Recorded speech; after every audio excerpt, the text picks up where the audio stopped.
우리가 예배를 드리는 우리 멤버들 중에는 예수님을 믿어보려고 이렇게 애쓰는 한 10명 가까운 분들이 계십니다. 그래서 우리가 새벽마다 기도하고 계신데 여러분 계속 기도해 주시기를 부탁드리고, 이제 우리가 이제 예수를 믿기로 또 작정하고 생각하면서 교회 안에 이렇게 들어왔는데, 교회 안에서 쓰는 단어하고 세상에서 쓰는 단어가 그 의미가 조금 달라서 참 이렇게 좀 헷갈릴 때가 좀 있어요. 그래서 좀 정리를, 아주 중요한 단어 두 가지만 정리를 하면서 설교를 좀 시작하려고 합니다. 먼저 교회라는 단어입니다. 교회. 우리가 교회라는 단어를 너무 익숙하게 잘 쓰고 있고 알고 있죠. 밖에서 예수를 안 믿는 사람들도 교회 그러면 너무나 익숙한 단어입니다. 교회 그러면 어떤 이미지가 떠오르시죠? 예배당 건물이 떠오르실 거예요. 그죠? 이 교회 건물, 또 우리가 생각하는 어떤 종교 단체, 이것을 교회다. 그런데 원래 성경에서는 교회를 뭐라고 말씀하시나? 성경에서는 교회를 사람이라고 얘기합니다. 이 건물이나 어떤 집단을 일컫는 말이 아니고, 성경에서 원래 에클레시아라는 단어는 사람을 뜻해요. 이게 어떤 뜻이냐면, 에크는 밖으로라는 뜻이에요. 클레시아는 칼레오, 그래서 부르다라는 뜻입니다. 그래서 밖으로 불러낸 사람들의 모임. 좀 의역을 하면 세상 가운데 살아가고 있는 사람들 중에 예수님이 특별히 불러낸 사람들, 그 가운데서 세상에서 특별히 불러내서 구별되어진 사람들을 교회라고 그렇게 부릅니다. 그래서 교회는 이 예배당이 아니고 내가 교회예요. 여러분이 교회고, 그래서 사람이 교회인 것입니다. 세상에서는 건물과 집단을 교회라고 하지만 우리는 이것을 잘 기억해서 교회가 진짜 뭔지를 잘 생각했으면 좋겠습니다. 만약에 우리가 세상에서 불러냈는데 세상 사람들과 똑같이 생각하고 똑같이 마음 먹고 똑같이 살아간다, 그러면 교회인가요? 교회가 아닌가요? 교회가 아니겠죠. 우리는 세상 사람들과 다른 구별된 불러내어진 사람이라는 것을 기억해야 됩니다. 또 한 가지만 더, 거룩이라는 단어입니다. 거룩. 세상에선 거룩 그러면 아마 어떤 그 신비적인, 영적인 어떤 신비적인 현상, 그런 상태, 이것을 거룩하다, 아마 이렇게 얘기할지 모르겠어요. 근데 성경에서 거룩이라는 것은 구별됨이라는 뜻입니다. 뭐라고요? 구별됨. 내가 어디로부터 구별되었는가? 세상으로부터 구별됐다는 거죠. 교회의 의미와 거의 비슷해요. 우리가 세상의 한가운데 우리의 육신은 같이 살아가고 있지만 우리의 마음과 생각과 삶은 구별된 삶, 이것을 거룩한 삶이다라고 부릅니다. 그래서 거룩이라는 것은 구별되었다라고 말하는 겁니다. 우리가 교회가 되어야 되고 거룩해야 됩니다. 세상으로부터, 세상과 함께 살지만 구별된 그런 삶을 살아야 됩니다. 이것을 우리 그리스도인들이 추구해야 되는 삶인데, 그것을 가능케 하는 것, 그렇게 살 수 있도록 우리에게 힘이고 생명이고 에너지가 되는 게 무엇이냐면 바로 하나님의 말씀입니다. 다른 여러 가지도 있겠지만 하나님의 말씀이 이것을 가능케 합니다. 그래서 지속적으로 우리가 세상과 구별되어 살 수 있게끔 우리에게 힘이 되고 에너지가 되는 것이 바로 하나님의 말씀이라는 것을 우리가 기억했으면 좋겠습니다.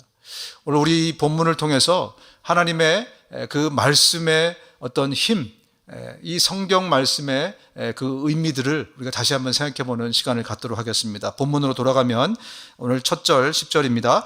2해 동안 이같이 하니 아시아에 사는 자는 유대인이나 헬라인이나 다 주의 말씀을 듣더라.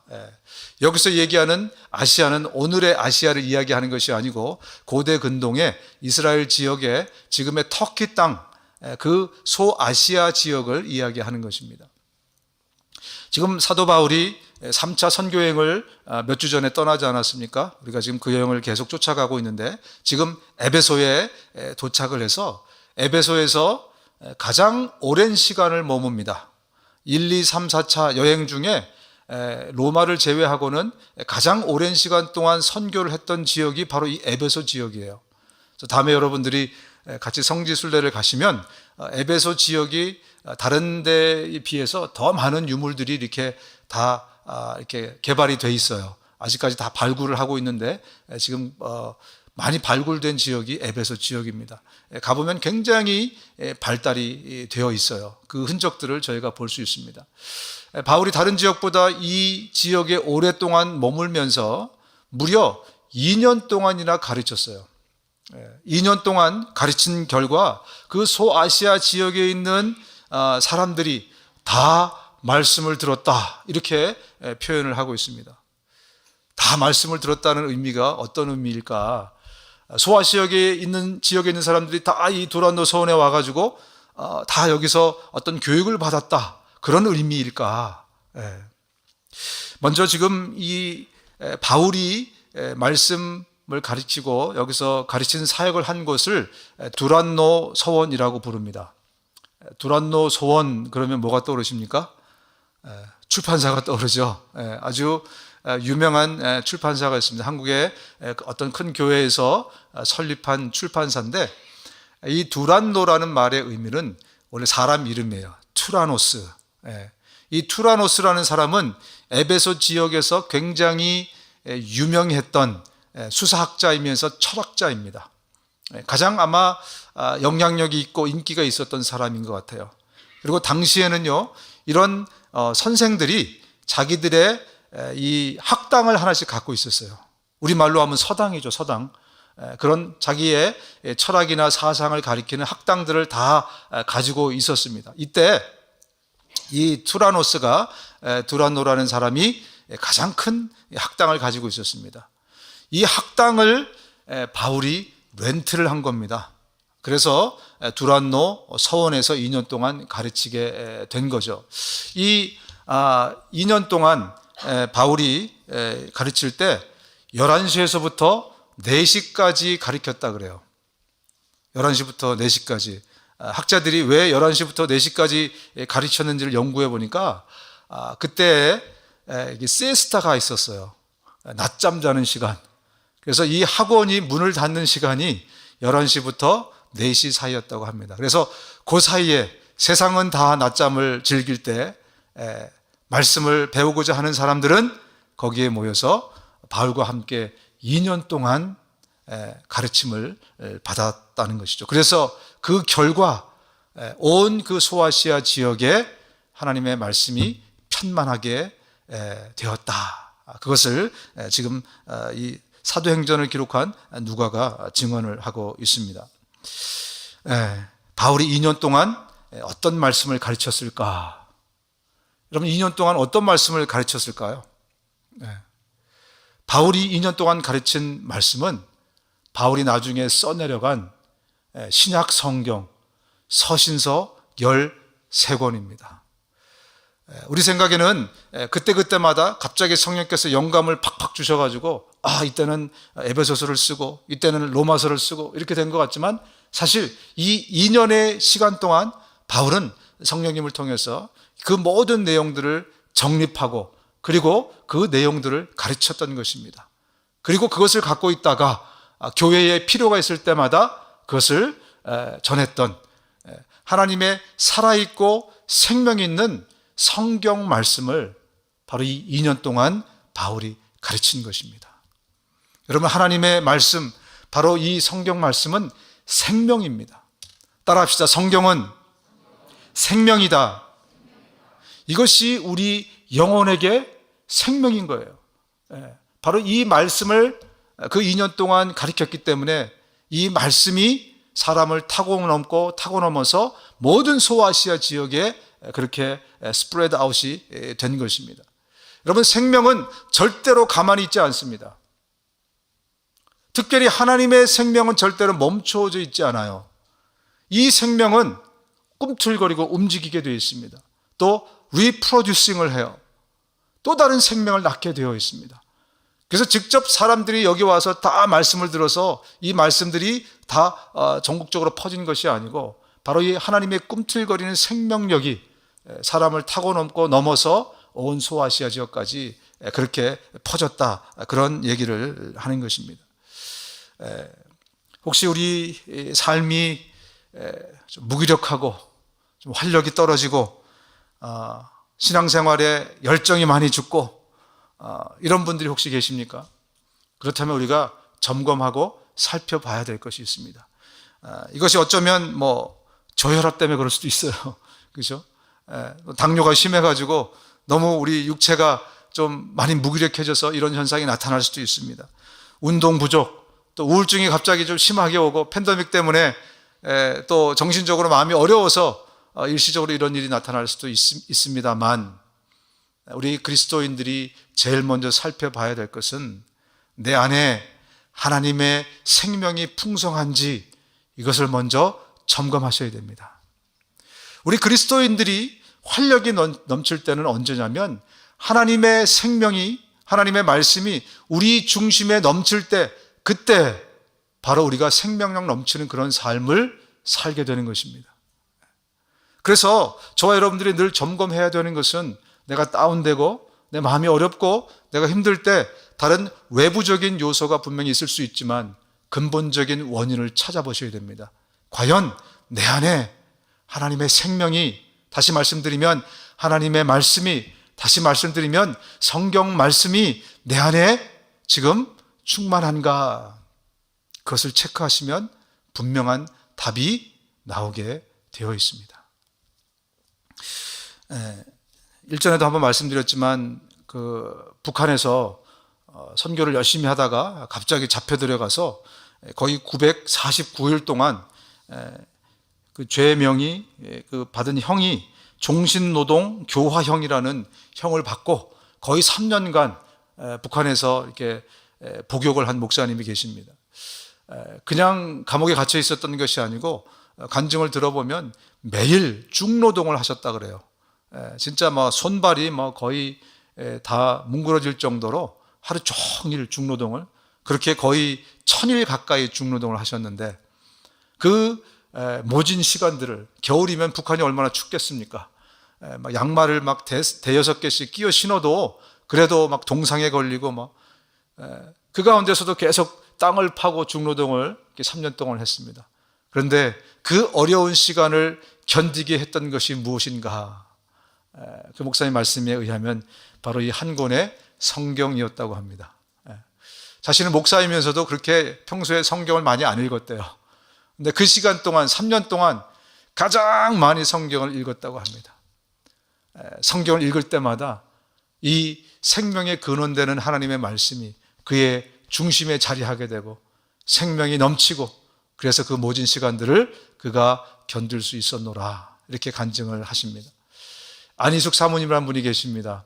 이분은 일제시대 때 신사참배에 반대하다가 감옥에 갇혀서 하루에 딱 그 아주 어른 밥덩이 하나 그거 먹으면서 버티었던 여성으로서 그 어려운 시간들을 버텼던 그런 사모님이십니다. 그런데 그분이 간증하는데 그렇게 말씀하세요. 나를 그 외롭고 그 춥고 그 정말 어려운 그 환경을 버티게 했던 것은 내가 평소에 외우고 있던 하나님의 말씀이었습니다. 그래서 감옥에서 나와서도 계속 말씀 외우는 것을 하셨어요. 왜냐하면 자기의 삶이 어떻게 될지 모르니까, 다시 또 감옥에 갇힐지 모르니까, 그럼 성경도 없고 어떻게 해요? 그러니까 그 말씀을 계속 외우고 내 안에 갖고 있는 거예요. 여러분, 이 말씀이 생명입니다. 이 말씀이 내 안에 가득 차 있다는 것은 내 안에 생명이 가득 차 있다는 거예요. 생명은 살아 움직입니다. 이 생명이 있을 때 우리 안에 있는 연약함들이 이게 보완이 되는 거예요. 이 생명이 있을 때 우리 안에 생명이 없던 부분들이 치유가 되고 낫게 되는 것입니다. 이 하나님의 생명의 말씀들을 우리가 우리 안에 가득 채우려는 그 노력들을 우리가 날마다 하실 수 있으시기를 바랍니다. 우리가 맨날 성경 읽고 큐티하고 설교를 듣고 우리가 이렇게 몸부림치는 이유가 뭐냐면 하나님의 생명을 내 중심에 담기 위함입니다. 이번 한 주간도 정말 저와 여러분들이 이 생명의 하나님의 말씀을 내 안에 가득 담는 그런 귀한 한 주간이 되었으면 좋겠습니다. 여기 2022년에 우리의 목표가 써 있습니다. 2022년에는 20명에게 복음을 전하고 2명을 구원해서 2명을 제자로 삼자. 이게 우리의 목표입니다. 지난 1월이 지나갔습니다. 20명에게 1년 동안 복음을 전하려고 그러면 한 달에 평균 2명 이상을 하셔야 돼요. 1월 달을 어떻게 보내셨습니까? 승리하셨습니까? 할렐루야. 2명 이상에게 복음을 다 전하셨겠죠? 혹시 전하지 못한 분들이 계시다면 2월 달에 4명 하면 됩니다. 걱정하지 마세요. 우리가 복음을 전하는 것이 어렵게 느껴지고 또 힘들게 느껴질 수 있습니다. 왜냐하면 그 자체가 어려워라서기보다는 내 안에 생명이 가득 차 있지 않기 때문에 그래요. 내 안에 생명이 가득 차 있으면요, 그러면 내가 의도적으로 노력하지 않아도 이 생명은 움직인다고 말씀드렸습니다. 제가 오늘 칼럼에도 좀 썼는데, 우리가 전도하는 것이 또 복음을 전하는 것이 부담이 되는 것은 우리 안에 어쩌면 생명이 가득 차 있지 않는 상태이기 때문에 그래요. 그래서 우리가 먼저 해야 될 것은 내 안에 생명을 가득 채우는 일입니다. 그러면 이 생명이 움직이기 시작할 것입니다. 내 마음을 동하게 하고 내 입술을 열게 할 것입니다. 그래서 특별히 이번 한 주간에 여러분들이 이 생명을 우리 마음 가운데 가득 담는 일을 애쓰시기를 바랍니다. 오늘 저처럼 이제 이 표현을 쓸 때 이 사도 바울이 그 소아시아에 있는 사람들이 다 주의 말씀을 들었다 이렇게 쓰면 될 텐데, 말씀을 자세히 보면 누가는 이렇게 표현합니다. 유대인이나 헬라인이나 다 주의 말씀을 듣더라. 아주 구체적으로 유대인과 헬라인을 언급합니다. 왜 구체적으로 이렇게 언급을 했을까? 아시겠지만 이 헬라인들은 예수 그리스도의 십자가의 죽음과 부활을 굉장히 어리석은 일로 여깁니다. 그들의 이성과 지성으로서는 이해가 안 되는 바보 같은 짓이 십자가에 달려 죽은 일입니다. 또 이 유대인들에게는 어떻겠습니까? 유대인들에게는 그들의 율법에 의하면, 또 장로들의 유전, 전통에 의하면 그것은 굉장히 부끄러운 일이었습니다. 지금 누가가 이야기하는 것은 바로 그 모든 유대인의, 헬라인의 그 모든 벽들을 바로 이 생명이 뛰어넘었다, 그 말씀을 하고 있는 것입니다. 우리는 십자가에 못 박힌 그리스도를 전하니 유대인에게는 거리끼는 것이요 이방인에게는 미련한 것이로되, 우리의 이성, 우리의 지성, 또 우리의 경험, 모든 전통, 이 모든 것들을 뛰어넘는 것이 바로 하나님의 말씀이 갖고 있는 그 생명력이라는 것이죠. 그래서 이 생명은 모든 것을 타고 넘어서 온 소아시아 지역에 그렇게 전파가 되었다고 말씀을 하고 있습니다. 또한 여러분, 이 하나님의 말씀은 영적인 무기입니다. 영적인 무기. 아까도 말씀드렸지만 저와 여러분들은 여기에 그냥 앉아 있는 게 아니에요. 영적인 전쟁을 보이지 않지만 저희들이 치르고, 그리고 이 자리에 나와 있습니다. 우리의 삶에는요, 늘 영적인 전쟁이 있어요. 우리가 느끼지 못해서, 우리의 오감으로 느끼지 못해서 잘 모르시겠지만 우리는 늘 영적 전쟁의 한가운데서 우리의 일생을 살아가고 있습니다. 우리에게는 무기가 필요합니다. 예수님이 공생애를 처음 시작하실 때 침례를 받으신 다음에 이제 광야에 가셔서 마귀에게 시험을 받은 다음에 마귀의 공격을 무엇으로 대적하셨습니까? 하나님의 말씀으로 대적하셨어요. 예수님 뭐라고 말씀하셨냐면 신명기 8장 3절을 읽어봐라, 이렇게 첫마디를 사실은 던진 거예요. 예수께서 대답하여 이르시되 기록되었으되 사람이 떡으로만 살 것이 아니요 하나님의 입으로부터 나오는 말씀으로, 모든 말씀으로 살 것이라 하였느니라. 이 얘기가 뭐냐면 신명기 8장 3절 너 한번 읽어봐. 바로 이 말씀을 하시자마자 마귀가 바로 따르게 화제를 전환합니다. 예수님도 이 땅에서 영적 전쟁을 하실 때 쓰셨던 무기가 뭐라고요? 하나님의 말씀이에요. 왜 하나님의 말씀을 쓰셨는가? 영적 세계에서는 말씀이 칼이기 때문에 그렇습니다. 따라합시다. 말씀은 칼이다. 이렇게 얘기하니까 그냥 확확 와닿죠. 그죠? 말씀이 뭐라고요? 여러분의 주방에 있는 그 칼입니다. 수술대에서 쓰는 칼, 전쟁터에서 쓰는 칼, 이게 말씀이에요. 우리가 성경을 보면 에베소 6장 17절인데요. 구원의 투구를 받아 쓰고 성령의 칼을 받아 주십시오.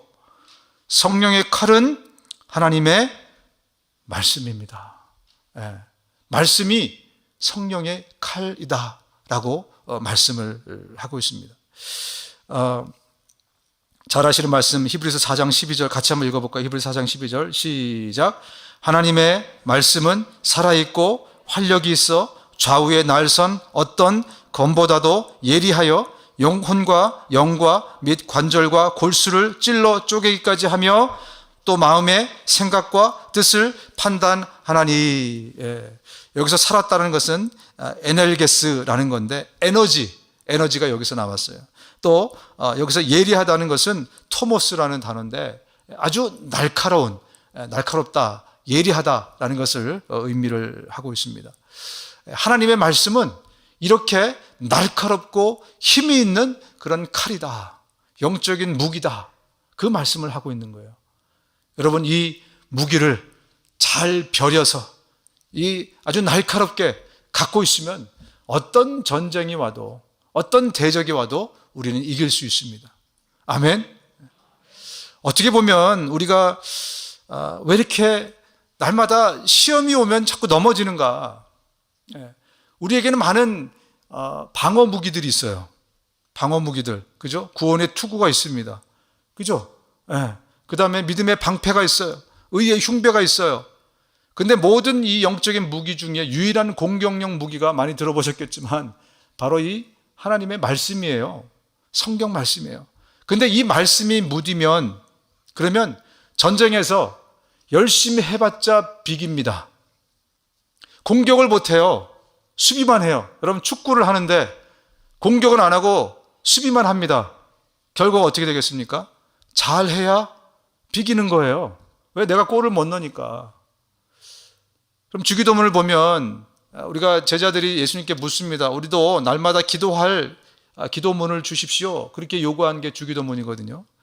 그래서 그 주기도문 가운데 보면 일용할 양식을 주옵시고 이렇게 단어가 나오잖아요. 문장이 날마다 우리에게 일용할 양식을 주옵시고, 그리고 거기에 또 있는 단어가 뭡니까?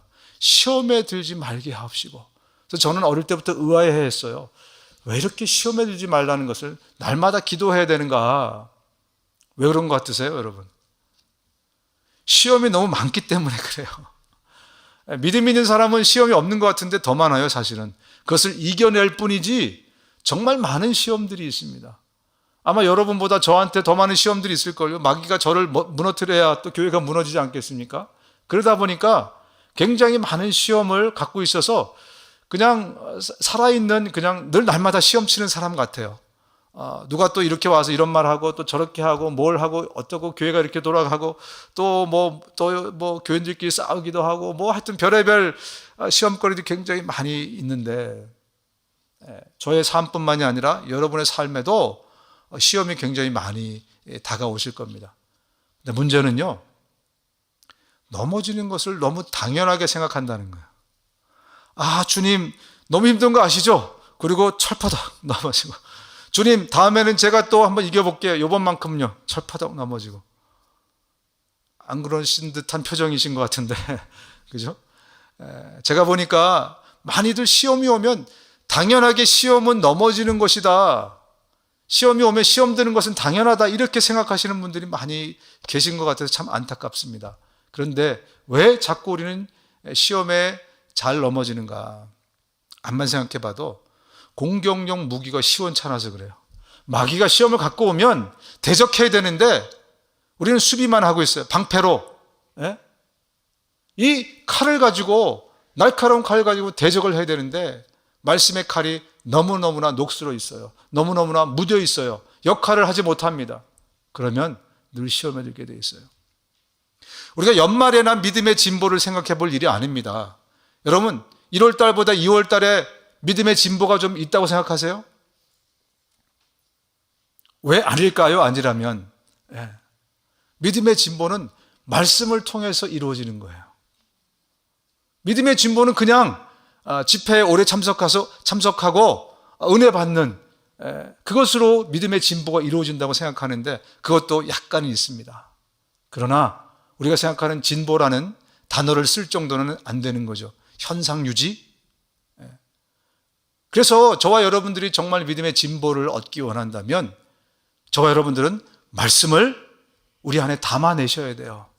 이 말씀이 우리를 진보하게, 우리를 자라가게 그렇게 만들기 때문입니다.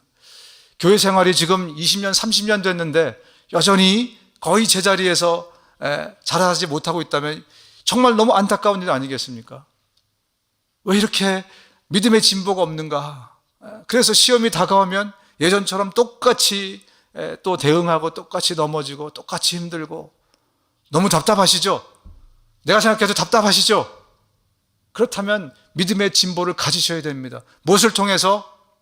말씀을 통해서 믿음의 진보가 있어야 돼요. 우리 교회에서 왜 이렇게 많이 들볶고 있는가? 수요 제자 훈련에 나오라 그러지? 1:1 제자 양육 해야 된다 그러지? 또 목장에서 맨날 말씀을 다루지? 왜 이렇게 하는가? 또 하가 모임도 만들어가지고 와서 성경 외우라 그러지?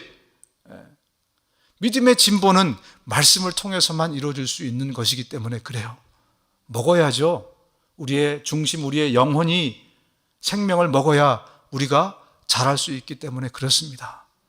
여전히 성경을 뽀얗게 먼지가 쌓이고 주일날 그것도 요즘은 이제 스마트폰을 갖고 다니기 때문에 성경은 정말 골동품처럼 어딘가에 잠자고 있다면 이보다 더 안타까운 일은 없습니다. 믿음의 진보가 우리 가운데 이루어져야 됩니다. 요즘 젊은 사람들이 오락 게임을 굉장히 많이 합니다. 인터넷으로. 제가 한국에 나갔을 때 20대 젊은 청년에게 물어봤어요. 요새 20대는 뭐하고 살아요? 그랬더니 20대요? 게임이요. 그러더라고요. 그래서 그래요? 그러면 게임을 20대 동안 실컷 하면 30대는 뭐해요? 30대도 게임이요. 그러니까 요즘 젊은 사람들이요. 여러분 자녀들이나 아니면 손주 손녀들 보시면 정말 게임이 어떤 삶의 일부가 이렇게 되어버린 그런 우리의 세대, 여러분의 세대하고 전혀 다른 그런 세상에 살고 있는데 이 리니지라는 게임이 있더라고요. 리니지. 드러나 보셨나? 리니지.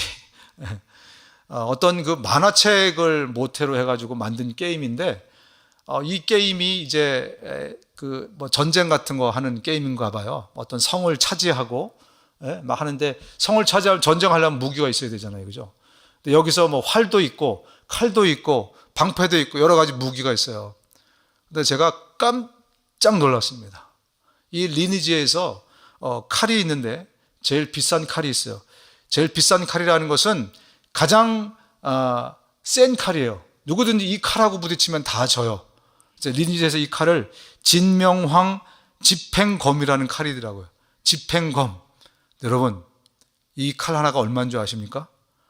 제가 설교 들어오기 전에, 예배 들어오기 전에 뒤져봤더니 요새 시세로 이 칼 하나에 게임에서 쓰는 칼인데 2억 원이라고 합니다. 2억 원. 와. 그래서 왜 이 칼을 쓰는가? 자기의 삶이잖아요. 그 게임이. 그죠? 그래서 이 칼 하나만 가지면 무적이 되는 거예요. 누구도 자기를 이길 수가 없어. 그래서 애들이 돈을 모으고 더 게임을 해갖고 그 게임을 통해서 더 많은 돈을 모으고 벌고 어떻게든 이렇게 싸고 해가지고 2억 원짜리 칼을 사려고 하는 거예요.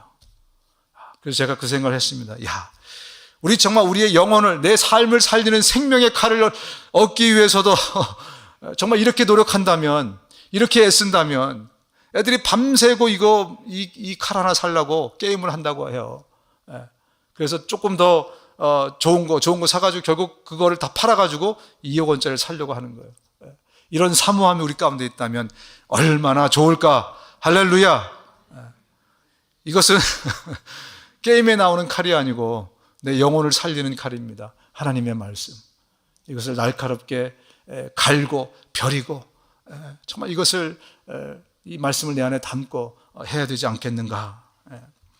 여러분, 에덴 동산에서 아담과 하와가 타락을 하면서 우리가 오늘 이런 삶 가운데 살게 됐는데, 사탄이 예수님에게뿐만이 아니라 아담과 하와를 공격했던 무기도 하나님의 말씀이었어요.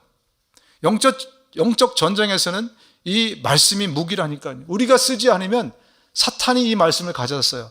왜곡되게 말씀을 비틀어 가지고 그래서 공격을 합니다.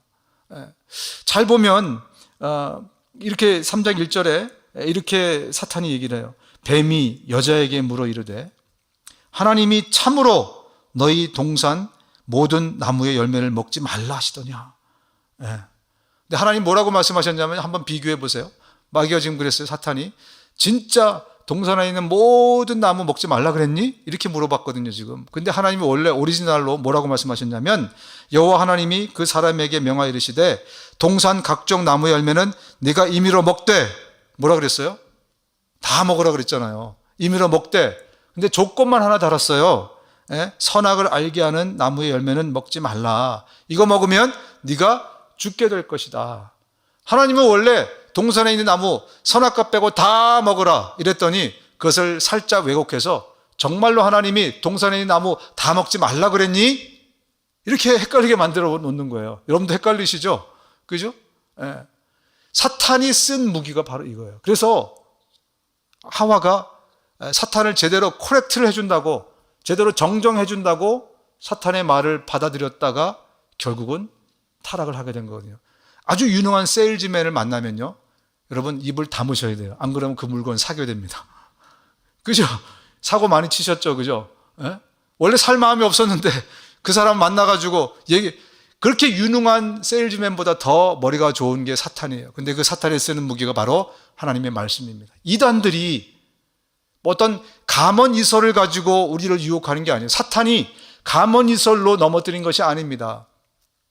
하나님의 말씀을 가지고. 그래서 우리가 하나님의 말씀을 제대로, 이 칼을 제대로 갈고 있지 않으면 우리는 영적 전쟁에서 실패할 수밖에 없다는 거예요.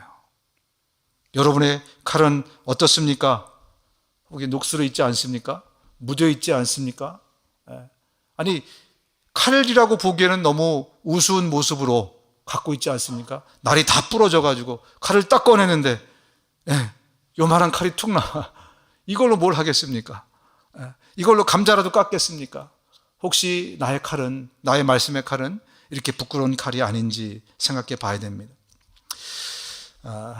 이 두란노 소원이 지금 이제 에베소에 처음 생겼습니다. 이 두란노 소원을 통해서 바울이 열심히 이 말씀의 칼을 가를 수 있도록 그렇게 에베소에서 지금 두란노 소원을 세웠는데, 사실 아테네 같은 데도 고린도 같은 데도 두란노 소원 같은 것이 필요했을 거예요.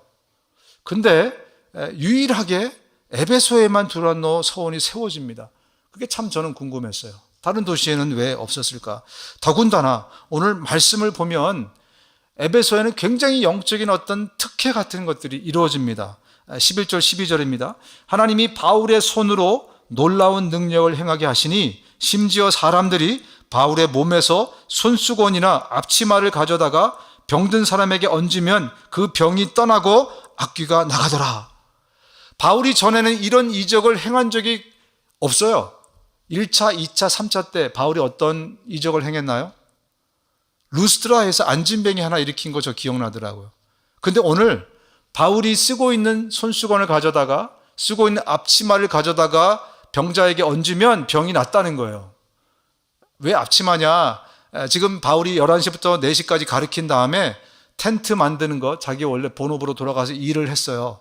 그래서 텐트 만들 때 작업복이 앞치마입니다. 땀 닦는 게 손수건이에요. 그래서 그 얘기를 하는 거예요. 근데 누군가가 그걸 가져다가 병자에게 얹어놓으면 병이 낫는다는 거예요. 이건 굉장히 이례적인 일입니다.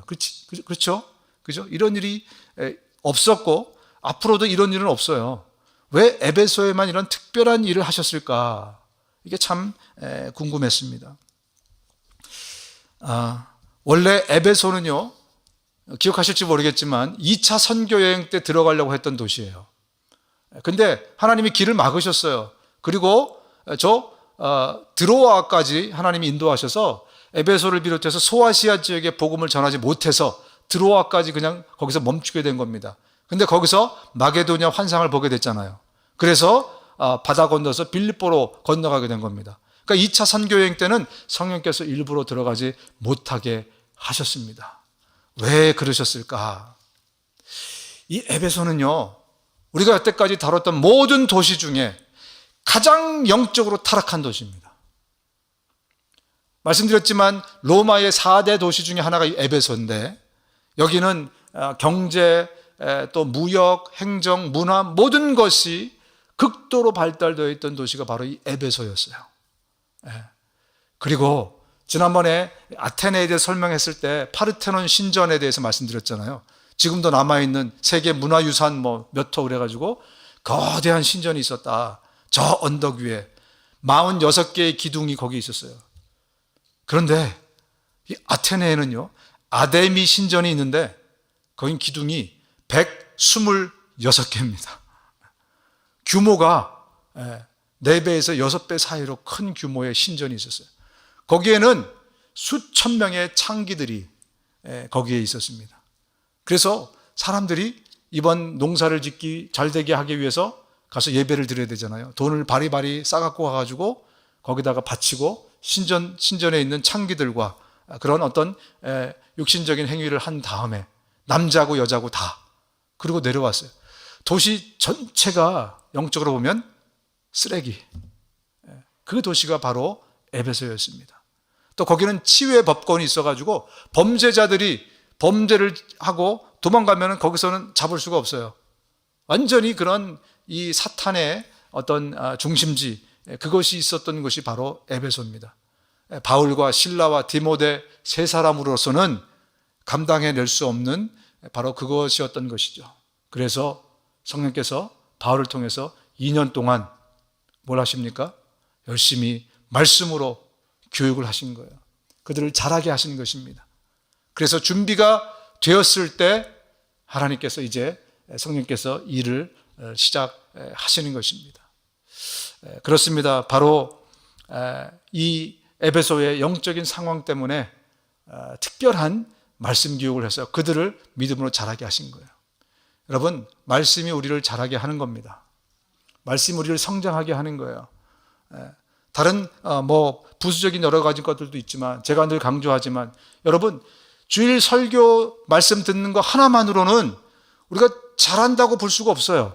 현상 유지, 어느 만큼 와서 현상 유지가 되는지는 모르겠지만 어쨌든 제가 평생을 또 신앙생활을 하고 또 목회자로서 22년 동안 또 사역을 하고 여러 가지 많은 것들을 본 결과 주일날 말씀을 정말 특별한 어떤 특별한 목사님이 있어서 성도들을 주일 말씀으로 그렇게 확 자라게 할 수 있을지는 잘 모르겠어요.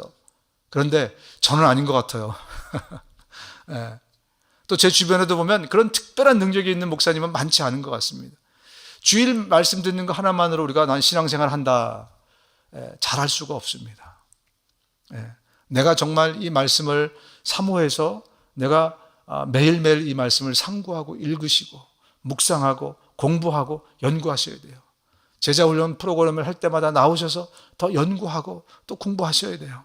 목장에서 말씀을 나누고 여러 가지 다각도로 이 말씀을 같이 보면서 또 그 말씀에 대해서 반응하고 삶으로 가져가고 순종하고 그렇게 해야 우리의 믿음이 자라게 되어 있습니다.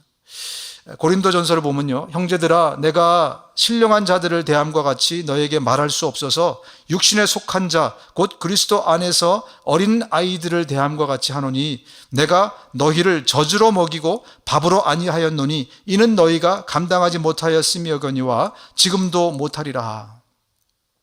고린도 교회를 생각하면 우리는 은사 짱이 거기 있잖아요. 그죠? 그래서 은사가 많이 일어났기 때문에 굉장히 영적으로 성숙하다, 이런 프리컨셉션이 있어요. 미리 우리가 어떤 이 교회는 너무 영적으로 정말 굉장히 성숙하다, 이런 잘못된 오해를 우리가 갖고 있어요. 그런데 바울은 정작 고린도 교회에 고린도 전서를 쓰면서 뭐라고 말씀하시냐면 너희들이 말씀으로 너희들을 가늠해 보니까 말씀이 기준이잖아요. 이 말씀으로 가늠해 보니까 너희들은 젖먹이야. 그래서 밥도 못 먹어. 이유식도 못해. 그럼 몇 살짜리죠? 나이가 대충 나오죠. 밥을 못 먹는 나이라면. 유치원생도 안 되는 거예요. 여기 어린아이라고 되어 있는데 이 어린아이를 원어로 보면 베이비란 뜻이에요. 우리 한국말들은 뭐 children, 뭐 어린이 이렇게 써 있지만 원어는 children과 베이비를 다르게 구분하고 있어요. 여기 나오는 단어는 베이비라는 단어입니다. 우리 현대 교회도 고린도 교회를 생각하면서 은사들이 막 나타나니까 굉장히 성숙한 교회로 굉장히 생각을 하고 있었었는데 사실은 말씀의 기준으로 볼 때 성숙한 교회가 아니었어요. 그러니까 패싸움을 한 거죠. 나는 아볼로파, 나는 누구파, 나는 베드로파, 게바파, 막 바울파 이렇게 나눠서 싸움을 한 겁니다. 그리고 고린도전서를 쭉 읽어보세요. 얼마나 많은 문제들이 요소마다 결혼 문제, 돈 문제, 뭐 우상 제물 먹는 문제, 수많은 문제들이 그 안에서 해결이 안 될 정도로 성숙하지 못한 거예요. 그래서 일부 리더들이 에베소에 있는 이 바울을 찾아와서 바울에게 우리에게 뭐 메시지를 달라. 그래서 바울이 방문도 하고 다시 그리고 고린도 전서도 쓰고 그리고 나중에 또 고린도 여기에 보통 우리는 고린도 전후서밖에 없는데요. 보통 두 가지의 성경이 더 있다 이렇게 학자들은 이야기합니다. 그게 유실돼서 지금 없는 거죠. 그 정도로 문제가 왜? 말씀이 그들 안에 없었기 때문에 말씀의 성숙이 그들 안에 없었기 때문에 그런 문제가 일어났다는 것입니다. 그렇습니다. 우리가 정말 나의 신앙이 정말 자라기 위해서는 여러분 말씀하고 친해지셔야 돼요. 이 말씀이 정말 우리 젊은 아이들이 그 칼을 정말 얻기 위해서 애쓰는 만큼 그 이상으로 밤새고 그렇게 하는 애들을 보십시오. 거기에 자극을 받으시고 나는 정말 저렇게 말씀을 사모하는가 생각을 해 보셔야 될 것인 줄로 압니다. 드디어 짝퉁이 생겨났습니다. 이에 돌아다니며 마술하는 어떤 유대인들이 시험 삼아 악기 들린 자들에게 주 예수의 이름을 불러 말하되 내가 바울이 전하는 예수를 의지하여 너에게 명하노라 하더나 유대의 한 제사장 스게와의 7 아들도 이 일을 행하더니 악귀가 대답하여 이르되 내가 예수도 알고 바울도 알거냐 너희는 누구냐 하며 악귀 들린 사람들이 그들에게 뛰어올라 눌러 이기니 그들이 상하여 벗은 몸으로 그 집에서 도망하는지라. 짝퉁이 나타났어요. 예수의 이름으로 바울이 막 귀신을 쫓고 제자들이 귀신을 쫓으니까 막 귀신이 막 나가고 손수건을 얹으니까 병이 나가고 막 이러니까 이 마술하던 사람들, 이 에베소가 엄청 타락했다 그랬잖아요. 마술하던 사람들이 제일 많았던 도시가 또 에베소입니다. 이 사람들이 이제 흉내를 내기 시작하는 거죠. 그래서 바울이 쓰는 그 예수의 이름을 의지하여 명하노니 귀신아 나가라 그랬더니 어떻게 됩니까? 귀신이 7 형제가 둘러싸서 그렇게 했는데 귀신들 한 명이 7명을 제압해 버렸어요. 그래가지고 막 옷도 뜯기고 상처도 나고 다 도망간 우스운 꼴이 지금 벌어졌다. 그 얘기를 지금 하고 있는 겁니다. 짝퉁이 월킹을 할까요? 예수의 이름만 사용한다고 예수를 모르면서 예수의 이름만 사용한다고 그것이 될 것인가? 또 한 가지 제가 원어를 찾아보니까 원어에 내가 너에게 명하노니 라는 단어를 썼는데 이 명한다는 단어가 호르키조라는 단어더라고요. 호르키조. 호르키조는요 탄원하다는 뜻이에요. 내가 바울이 쓰는 예수의 이름으로 너희에게 부탁하노니 너에게 탄원하니 귀신아 나가주겠어? 이렇게 얘기한 거예요. 귀신이 나가겠어요 여러분? 예수님과 제자들은 어떤 단어를 썼을까 찾아보니까 파랑겔로라는 단어를 썼습니다. 이건 뭐냐면 명한다는 뜻이에요. 번역이 잘못된 거죠 지금. 예수 이름으로 부탁하노니 귀신아 나가주십시오 이렇게 한 것과 내가 예수의 이름으로 명하노니 더러운 귀신아 나가라 명령한 것과 차이가 있습니다. 예수 그리스도를 중심에 모신 사람, 말씀이 육신이 되어서 우리의 중심에 있는 모든 사람은 예수 그리스도의 이름으로 명령할 자격이 있습니다. 바울뿐만이 아니라 말씀이 육신이 되어 오신 예수 그리스도가 우리 안에 있는 우리 중심에 있는 모든 분들은 이 강력한 이름 예수 그리스도, 지금 이렇게 에베소 교회에 이례적인 일들을 이렇게 보이신 이유가 무엇이겠습니까? 예수 그리스도의 그 파워, 그 능력, 그것을 많은 사람들에게 영적인 세계에서도 바로 이 모든 세계의 주인은 왕은 예수 그리스도이시다, 이것을 선포하기 위해서 이런 가장 영적으로 험악한 곳에서 예수의 이름을 드러내신 거거든요. 그래서 예수의 이름을 쓰지도 않았어요. 바울이 갖고 있는 손수건만 얹어도 병이 낫게, 그런 이례적인 일들을 하신 것입니다. 그렇다면 예수 그리스도 그 이름의 파워가 얼마나 정말 대단하겠습니까? 저와 여러분들은 예수 그리스도의 이름을 가지신 분들입니다. 따라하십시오. 예수 그리스도의 이름을 명하노니 더러운 악한 영은 물러갈지어다. 나의 모든 연약함은 물러갈지어다. 그럼 오늘 우리가 주일 예배 시간에만 할 것이 아니라 이 예수 그리스도의 이름이 능력이 있다면 그 능력의 이름을 사용하세요. 그래서 여러분들이 어떤 문제를 만나거나 내 입으로 해결할 수 없을 때는 주의 이름을 선포하세요. 이건 내 능력이 아니고 하나님이 성경에 약속하신 예수 이름의 권능을 우리에게 주셨기 때문에 말씀 되신 그분이 우리 안에 있다면 나는 자격을 가진 사람이므로 그걸 가지고 외치시기 바랍니다. 자녀가 아플 때, 문제가 생길 때 이 능력의 이름 예수, 이 구원의 생명의 이름 예수, 예수는 말씀입니다. 이 말씀을 여러분이 외치시기 바랍니다. 마지막 구절로 이렇게 돌아가 보면 에베소에 사는 유대인들과 헬라인들이 다 이 일을 알고 두려워하며 주 예수의 이름을 높이고 믿은 사람들이 많이 와서 자복하여 행한 일을 알리며 또 마술을 행하던 많은 사람이 그 책을 모아가지고 와서 모든 사람 앞에서 불사르니 그 책값을 계산한 즉 은 5만이나 되더라. 이와 같이 주의 말씀이 힘이 있어 흥황하여 세력을 얻으니라.